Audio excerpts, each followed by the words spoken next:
반갑습니다. 또 설교할 기회를 주셔서 감사합니다. 재미도 없고 의미도 없고 별로 이렇게 교훈을 찾아볼 수 있는 지난 오늘 설교를 이렇게 했는데도 또 이렇게 설교할 수 있게 해주셔서 감사합니다. 저희 명설교 유튜브에서 보신 적이 있는지 모르겠는데요. 제가 지난번 설교를 딱 듣고 짧은데? 이런 생각이 들었어요. 제가 굉장히 길게 설교를 했다고 생각을 했거든요. 근데 설교를 이제 들어보니까 한 3분의 2밖에 녹음이 안 되더라고요. 그래서 그런데도 30분이 넘었습니다. 그래서 오늘은 짧게 끝내는 것이 목적으로 하고 정말 열심히 준비했는데요. 잘 모르겠습니다. 아시는 분은 아시겠지만 저는 아보츠포드에서 커스터디안으로 일하고 있습니다. 커스터디안이 참 멋진 말이에요.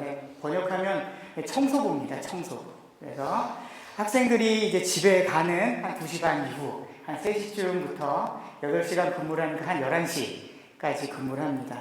어려운 일이라면 여러분 중에 한 3분의 1 정도는 그러시겠지만 영어로 듣고 말하는 것이 어렵고요. 그래서 여기가 너가 여기 청소해야 돼. 그런데 무슨 말인지 몰라가지고 다른 데 청소하고 이거 써야 돼. 그런데 다른 거 청소하고 막 그러기도 합니다. 그것보다 더 어려운 건 이게 큰 중학교나 고등학교는 2명, 3명 청소하는데요. 크니까 학교가. 초등학교는 1명이 청소하거든요. 1명이 청소하면 3시부터 11시, 밤 11시까지 있으니까 한 8시 넘어가면 좀 무섭습니다. 제가 그래서 음악도 듣고, 여러분 잘 아시죠? 여성시대도 듣고, 이렇게 듣는데, 귀에 듣다가 이상 소리가 나요. 그래서 빼보면 안 들리고 이래서, 왜 여고괴담이라는 영화가 6편이나 이게 만들어졌는지는 알 수 있을까요? 여고는 아니지만, 학교에서 이렇게 막 발자국 소리 들리는 게 제일 무섭습니다. 가끔 진짜 무서운 거는 이제 막 밖에서 문 두들리고, 막 두들기면 게다가 영어를 해야 되잖아요. 그래서 아주 2개의 고통이 저에게 있습니다. 저는 아직 정해진 한 학교에서 일하지 않고요. 그 한 학교에 하는 레귤러 커스터디안들, 레귤러 청소하는 분들이 식데이거나 휴가 가면 제가 거기를 이제 커버합니다. 이제 캐주얼이라고 하죠. 그래서 이렇게 보통 처음에는 이렇게 이 학교 저 학교 가고 했는데 요즘에는 한 1년 반 이제 2년 차에 들어가니까 요즘에 거의 한 학교를 8시간 일합니다.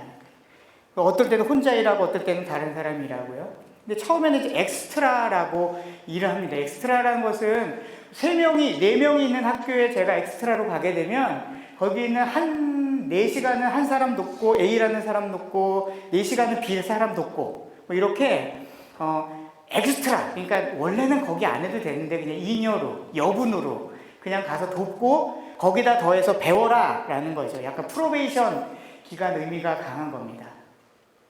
근데 제가 작년 봄 이후로는 이제는 거의 이제 엑스트라로 일하지 않고 그냥 한 몫의 사람을 커버합니다. 그건 이제 제가 이제 경력도 되고 일도 잘하고 그렇기 때문이지요. 믿으시건 안 믿으긴 상관없이. 그러니까 그 정도는 할 수 있다. 얘는 이제 보내면 어느 정도 한 사람 몫은 한다. 이 역할을 이제 하게 된 것까지 제가 이제 하게 된 겁니다.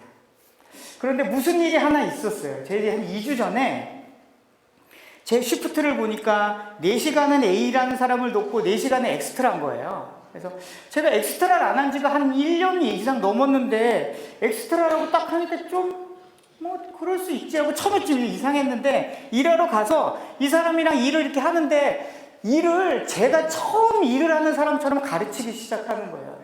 물은 이렇게 담아야 돼. 걸레는 이렇게 빨아야 돼.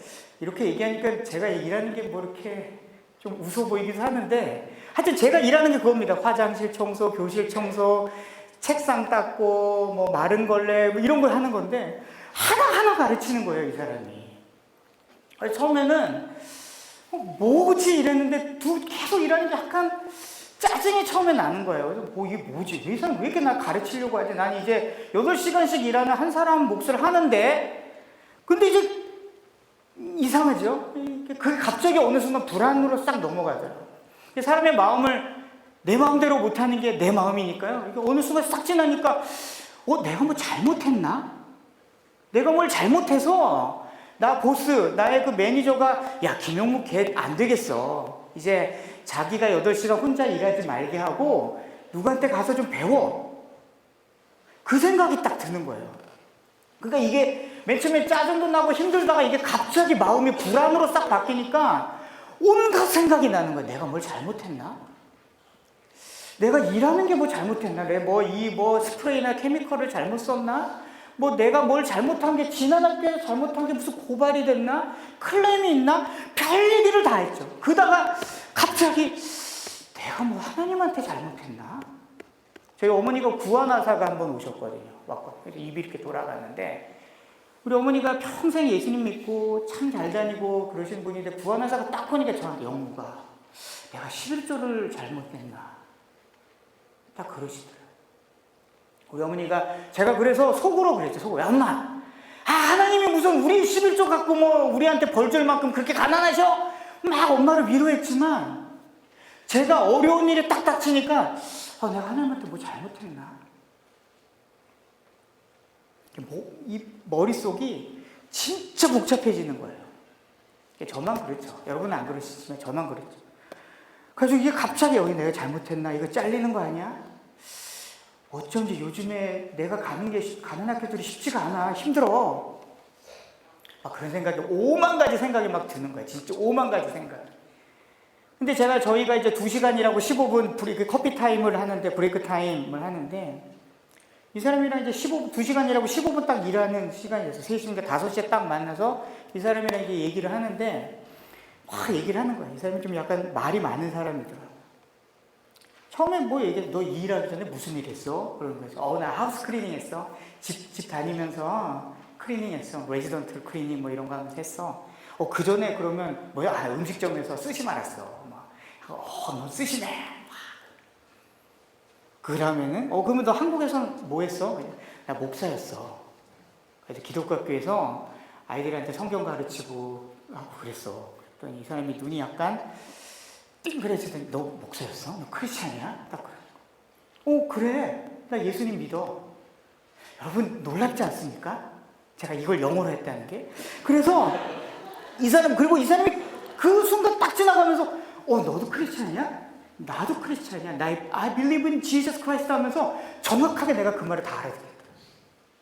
그 다음부터 이 사람이 자기 간증을 시작하는데 난 예수님 믿었고 나는 회개했고 그 사람이 예수님 성령이 내 안에 오시고 duel D-U-L 하여튼 예수님이 내 안에 거한다.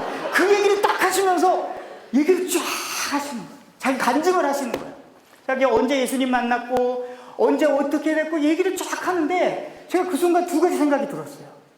나 캐네디안 교회 가도 되겠구나. 이 정도 내가 알아들으면 뭐 목사님 설교들은 영어로는 알아듣겠는데? 2번째 무슨 생각이 들었냐면요. 하나님이 이 사람한테 복음 들으라고 나 여기 보냈구나. 그 생각이 딱 들더라고요. 이틀을 갔어요. 이틀. 그 학교를. 똑같이 한 번 4시간 그 사람 듣고 한 번 넥스트로. 이 사람이 막 자기 얘기를 하면서 요한복음 3장 16절을 정확하게 암송하고요. 그 다음에 자기 예수님 믿고 성령이 내 안에 오셔서 자기는 성령님과 함께 일하고 성령님과 함께 교회에서 얘기하고 다른 사람에게 예수 그리스도를 전하기 위해서 노력한다. 이런 얘기를 계속 하는 거예요. 그래서 우리가 이게 좀 쉬는 시간이 15분인데 거의 한 30분 넘어 일한 것 같아요. 계속 간증을 하는 거예요. 서로 막 간증하고 내가 막 또 아멘 이렇게 하고 싶은데 또 제가 좀 살았으니까 에이멘 막 이러면서 서로 막 얘기하고 우연일 수 있죠. 그렇죠? 우연일 수 있죠. 인생이 그렇지 않습니까? 우연일 수도 있고 그냥 내가 내 생각일 수도 있는데 제가 그때 그 순간 제 복잡한 모든 생각들 싹 사라지고 하나님이 나에게 이렇게 단순하게 하나님 말씀 들으라고 날 이 시간을 이 사람 만나게 하고 여기로 보내셨구나. 사실 그때 진짜 복잡했거든요. 2주 전.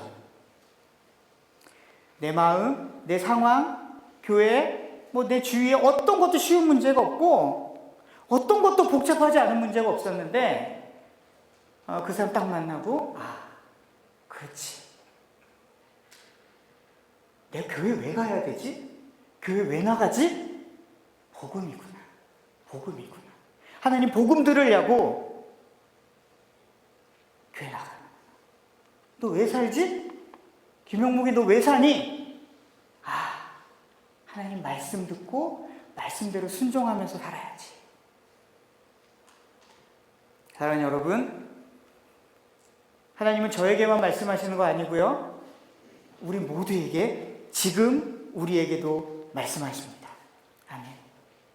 내 마음에 풍랑일 때, 하나님 아닌 것에 사로잡혀 있을 때 주의를 잠잠하게 하시면서 나에게 말씀하십니다. 우리가 별을 보지 못하는 이유는 별이 밝지 않아서, 별은 이렇게 빛을, 태양을 이렇게 반사하지만 별이 밝지 않아서가 아니라 주위의 빛이 너무 강해서 그렇습니다.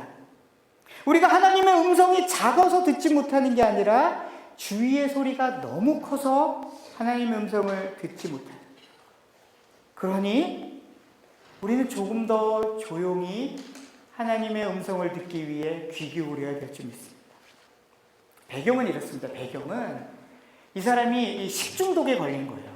그래가지고 병원에 입원하고 이쪽 다리가 못 쓸 정도로 막 두드러기와 하여튼 너무 아파가지고 병원에 입원도 하는데 자기 베케이션을 다 쓴 거예요. 식데이도 다 쓰고 해가지고 일을 해야 되는데 8시간을 일을 못 하겠는 거예요.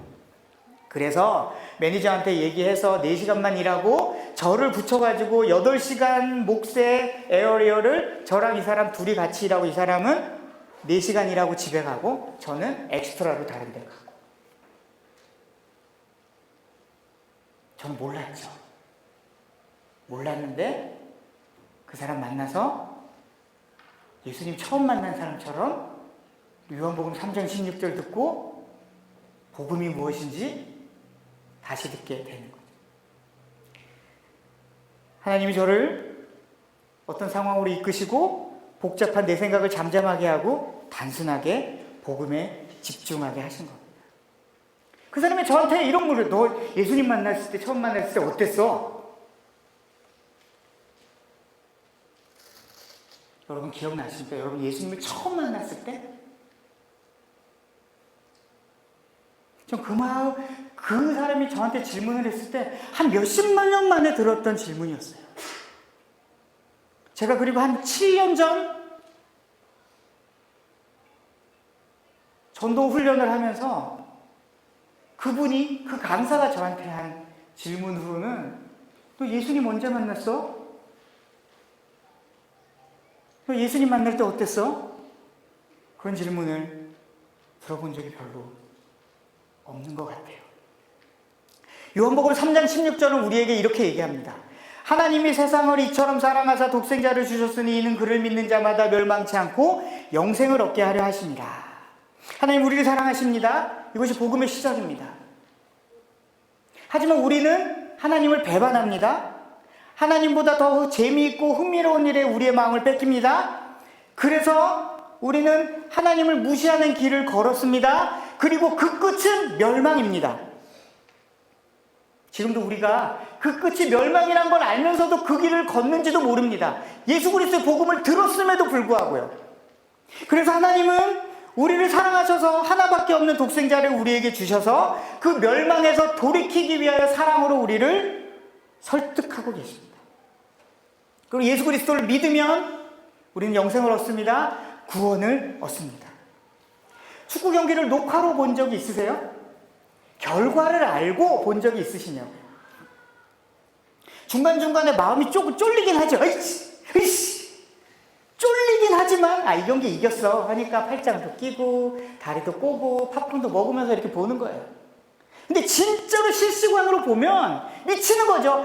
감독 잘라! 저 새끼 빨리 지나가라 그래! 막 그러고. 그렇죠. 여러분 예수님 만나기 전에 여러분 마음 어땠습니까? 저는요 예수님 만나기 전에 죄와 허물로 죽었던 사람입니다. 에베소서 2장 1절에 우리에게 얘기하고 있죠. 허물과 죄로 죽었던 너희를 살리셨도다. 죽으면 어떻게 되지요? 땅에 묻히지요. 더 직접적으로 죽으면 어떻게 되지요? 지옥에 갑니다. 지옥은 어떤 소망도 없는 고통이, 그 고통에서 나를 해결해 줄 거라는 소망이 0%인 그런 곳이 지옥입니다. 예수님 처음 만났을 때 예수님의 사랑을 느끼셨나요? 적어도 저는 아닙니다. 제가 1990년 여름 고등학교 3학년 때입니다. 여름 수련회 때 제가 기도하면서 그날 하나님이 성령님이 저에게 임하셨던 것 같아요. 아니요, 임하셨어요. 근데 전도사님이 저를 초청하시고 복음으로 초청하시고 복음에 대해서 설명해 주셨을 때 제가 무슨 생각이 들었는지, 내가 예수님 안 만나면 지옥 가겠구나. 저기가 기도는 안 하는 거 같죠, 저기가? 지옥에 가겠구나. 갈지도 모르겠구나, 이런 생각이 들었어요. 그래서 밤새 내 친구들은 이 007빵, DVD, 박자 게임, 그리고 이불에 손 넣고 전기 게임, 이런 게 이제 제 때, 그때는 마피아가 없었어요. 내 고3 때는 마피아가 없어서 그런 거 했습니다. 그래서 007빵, 당근 뭐 이러고 친구들이 다 그거 할 동안 저 골방에 들어가가지고 기도했어요. 살려달라고. 하나님 내가 죽을 것 같습니다. 지옥에 갈 것 같은데 살려달라고 기도했어요. 그때는 녹화 경기를 축구로 보는 것처럼 우리는 죄죠. 곧 예수님이 십자가에 달리실 거야. 유치부 아이들에게 설교할 때 그러죠. 이제 목사님, 전도사님이 이렇게 막 그림 같은 거 준비해서, 자, 아담과 하와가 있었어. 그럼 여기서 똑똑한 애가 이제 뱀 나온다, 뱀 나온다? 뱀 나지? 야, 뱀이야! 막 그래. 우리는 끝을 아니까. 하나님 우리 사랑하시고, 우리는 죄인이고, 예수님이 우리에서 십자가에 돌아가시면 난 살 수 있어! 복음? 이거 다 알아. 그런데요, 진짜로 제가 일생 처음 그때 앞에 선 것 같아요. 복음 앞에 딱 서니까, 하나님 앞에 딱 서니까, 야, 이거 죽을지도 모르겠구나, 지옥에 가겠구나라는 생각이 딱 드는 거예요. 그때 제가 예수님 만났습니다. 예수님이 내 죄로 구원하셨다라고 내 귀에 말씀하시는 것 같았어요.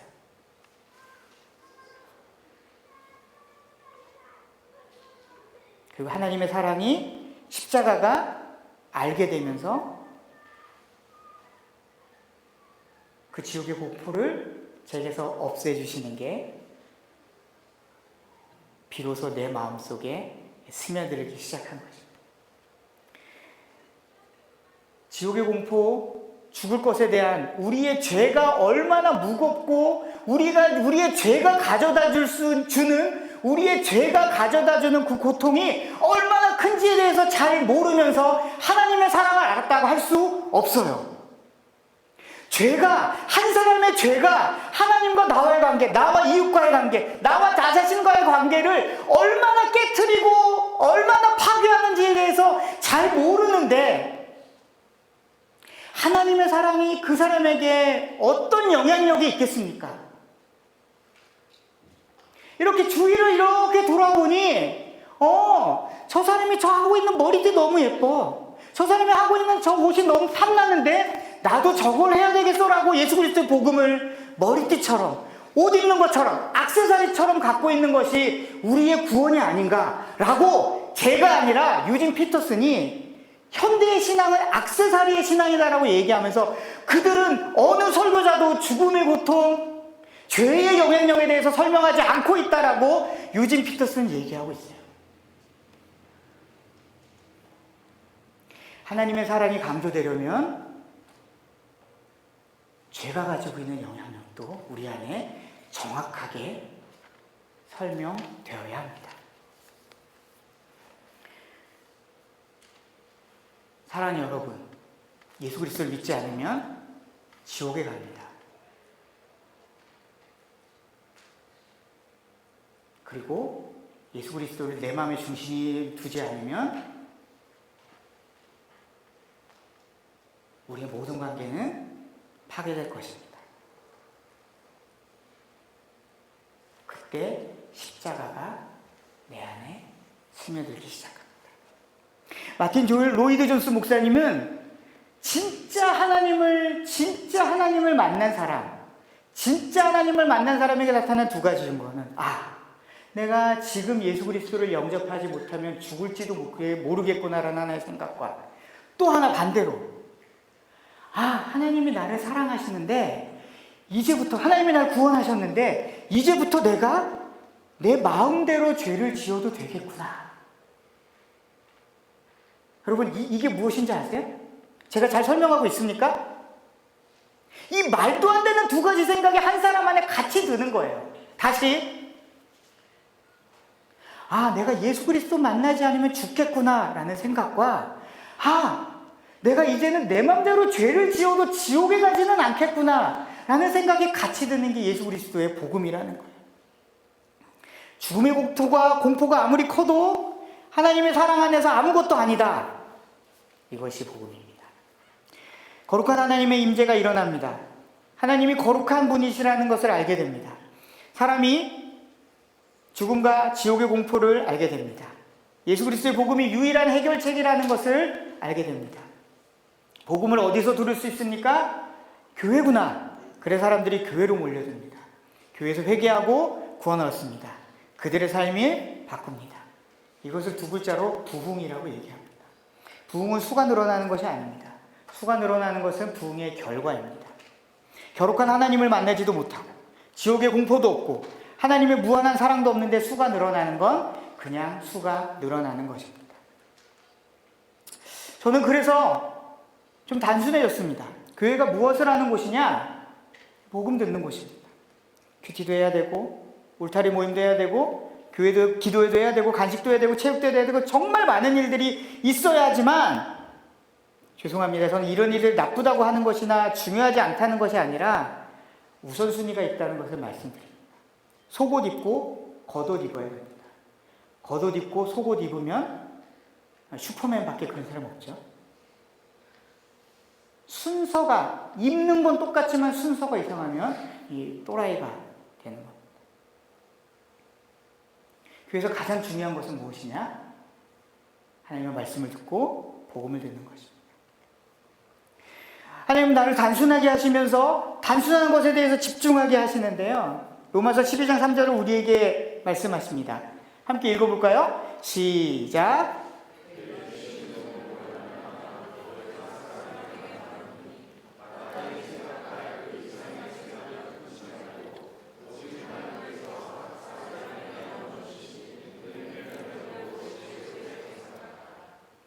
이 말씀은 너는 목사가 아니니까 요만큼 생각해. 장로님은 여기까지만 생각하세요. 너희는 청소년이니까 넌 여기까지야. 이런 말씀이 아닙니다. 너 몰라도 돼. 발언권 없어.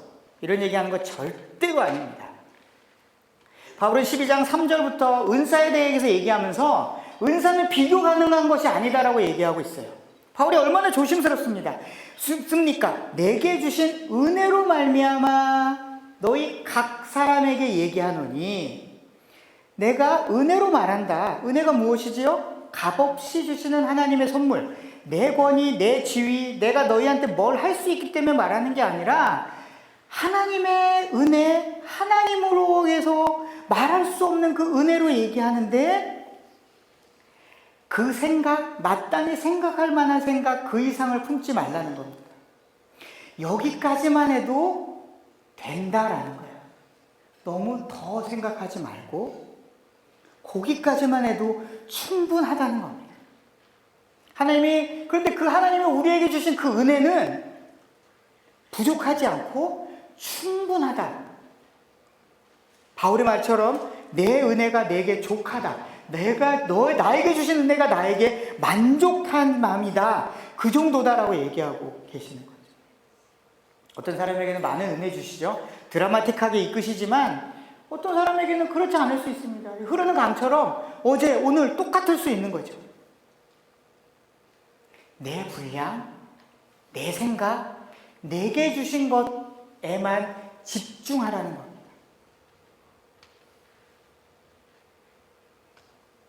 다른 사람을 바꿀 수 있다? 그것에 대해서 포기하라는 것이, 나에게 주시는 그 은혜만 집중하라는 것이 이 12장 3절의 말씀입니다. 나에게 족한 그 은혜에게 그것에 머무르라 라는 것이죠. 요한복음 21장, 제가 지난번에 설교한 부분인데 그 뒷부분에 이런 얘기가 나옵니다. 예수님이 베드로에게 3번 묻지요. 너 나 사랑하니? 예, 사랑하시지 않아요. 너 사랑하니? 사랑하니? 이렇게 3번 물으시고 그 다음에 예수님께서 이 베드로가 대답하니까 베드로에게 예수님이 얘기하십니다. 내가 진실로 진실로 내게 이르노니 내가 젊어서는 스스로 띠로 뛰고 네가 원하는 곳을 다녔거니와 늙어서는 너의 베드로의 팔을 벌리리니 남이 내게 띠띠우고 원하지 않은 곳을 데려가리라. 그 다음에 베드로가 뭐라고 예수님한테 물었는지 기억나시는 분 계십니까? 이 다음에 예수님이, 이 베드로가 예수님한테 뭐라고 질문했을까요? 안 돼요, 감사합니다, 뭐 이렇게 얘기했을까요? 아니요. 베드로가 이 말씀을 듣고 옆에 있던 예수님이 사랑하는 제자 요한을 봅니다. 이렇게 보면서, 요한을 보면서 성경에 나와요. 그를 바라보며 이렇게 얘기합니다. 그를 바라보며 예수님, 저 사람은 어떻게 됩니까?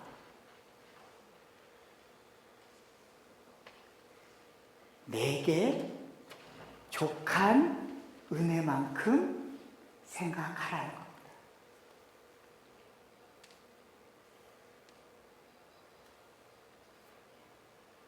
예수님께서 베드로에게 얘기하십니다. 베드로, 예수께서 이르시되 내가 올 때까지 그를 머물게 하고자 한들 내게 무슨 상관이냐라는 겁니다. 베드로야, 요한이 너랑 무슨 상관이냐?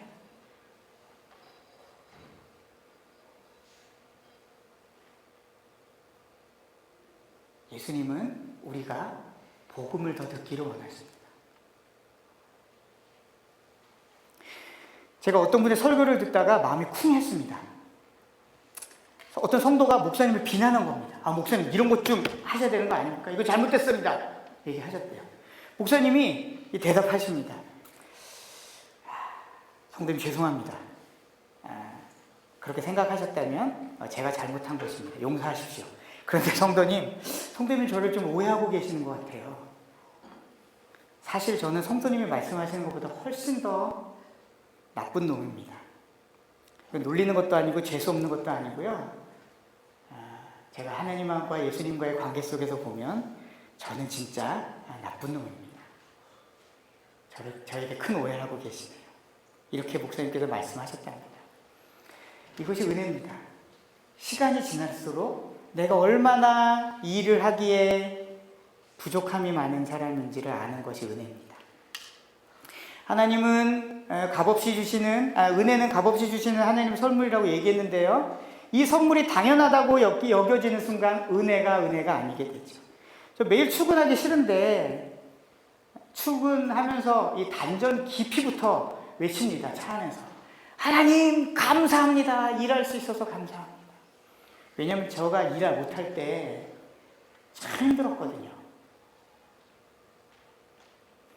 저는 설교 너무 하기 싫은데, 왜냐하면 이 설교가 날카로운 칼이 되어서 저한테 날라올 거라는 걸 뻔히 알기 때문입니다. 가끔은 사람이 그렇게 하고요, 가끔은 하나님이 그렇게 하십니다.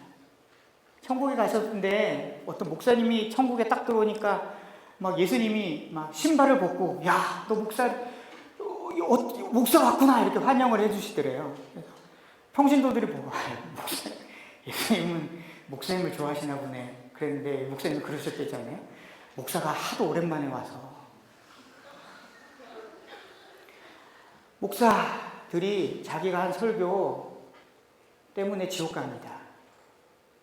다른 사람 다 사랑하라 그래놓고 내가 사랑 못해서 그 고통 속에서 목사들은 고난스럽죠. 저 그래서 설교하기가 너무 싫어요. 안 하니까 너무 좋아요. 은퇴하는 게 참 감사한데, 그런데 설교할 수 있어서 은혜이기 때문에 너무 감사합니다.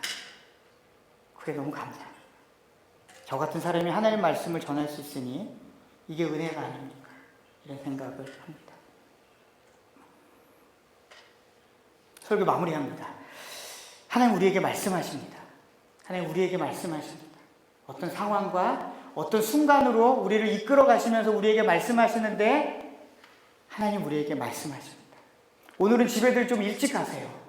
그래서 여러분만의 공간에서 핸드폰 끄고 텔레비도 끄고 종이 한 장을 꺼내신 다음에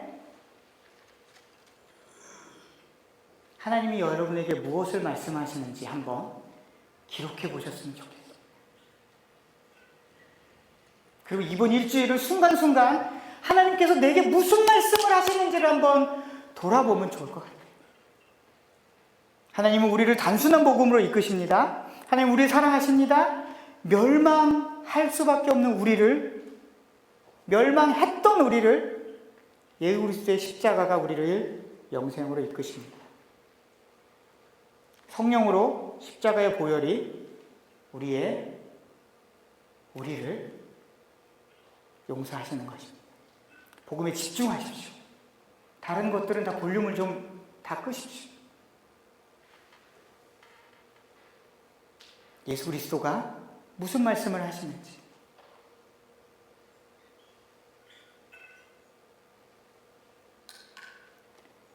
기도하겠습니다.